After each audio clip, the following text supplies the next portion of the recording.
Hi friends, on today's class we are going to see about the valvular heart disease called aortic regurgitation. Okay, so today class will be on aortic regurgitation.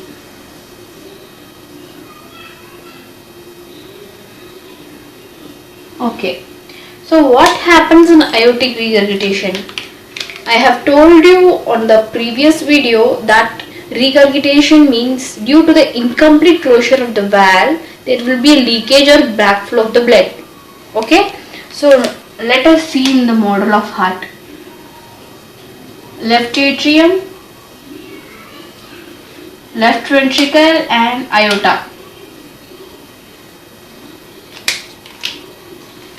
And right atrium, right ventricle, pulmonary artery,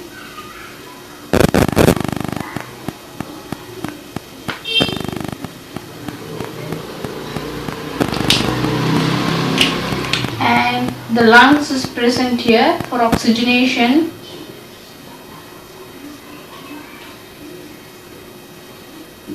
Okay, so what happens here? The aortic valve will be unable to close completely. Okay, so it will be like this. Then what happens? Normally what happens here? The blood from the left atrium comes to the left ventricle and through the aortic valve it passes through all parts of the body. But if the blood, if it doesn't close completely, there will be a backflow of blood, okay, to the left ventricle, and hence the left ventricle get hypertrophy because blood stays for the longer time and the pressure will be moving on to the lungs. Okay, so it is caused in two ways. The first thing will be congenital, caused by congenital. If any disappropriate cuts is present, so it is caused by congenital. And acquired. The cause is classified into two types, okay, congenital and acquired. So in acquired, the first thing will be if any infective endocarditis present,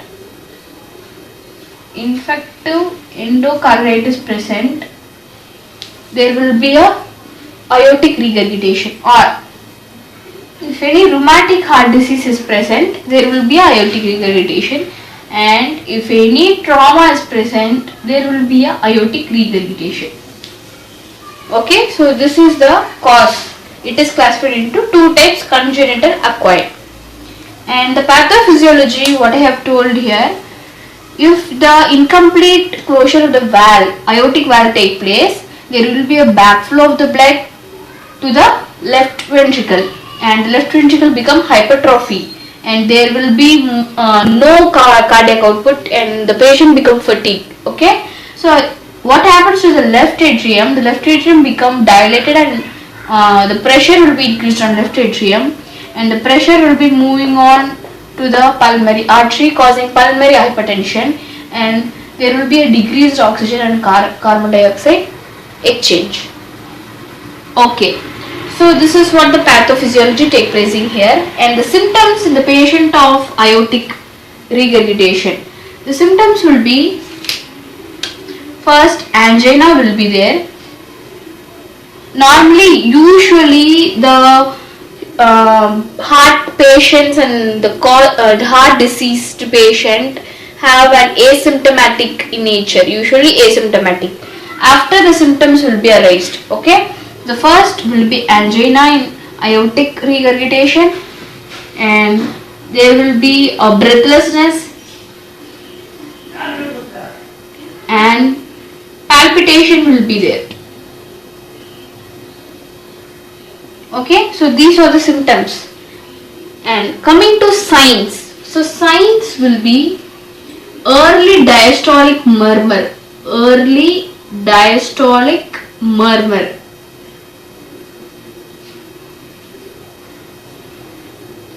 high pulse pressure, okay, high pulse pressure,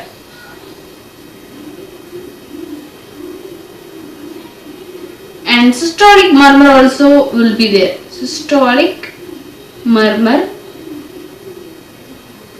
And the fourth one will be Austin-Flint murmur. Okay, Austin-Flint murmur. So this Austin-Flint murmur means it is a mid-diastolic murmur. Okay, so this is known as Austin-Flint murmur. These are the signs. And coming to diagnosis or investigation, in ECG we can see normally left ventricular hypertrophy. Left ventricular hypertrophy can be seen, and normally the ECG will be normal. Okay, so later on it will be an inverted T wave. Okay, normally the wave PQRST. Okay, but what happens in aortic regurgitation? First it will be normal, but later on it become inverted like this. Okay, the T wave will be inverted. And in X-ray there will be a cardiac dilation. And in echo, left ventricular hypertrophy will be there.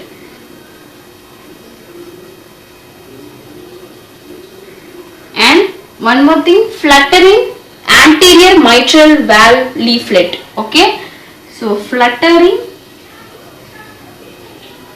anterior mitral leaflet. Okay, so this is what present in aortic valve regurgitation. On medical management we can use ACE inhibitors as a vasodilators to dilate that valve. Okay, and see if this aortic regurgitation it is caused by infective endocarditis, means we can give antibiotics, because endocarditis is caused by bacterial infection. To destroy and damage the bacteria we can use antibiotics. And for surgical management, valve replacement can be done. Aortic valve replacement. Okay, and this is about the aortic regurgitation. If you have any doubts, comment on the comment box. Until then, this is Nandu. We can see you on the next video. Take care, be safe, and bye.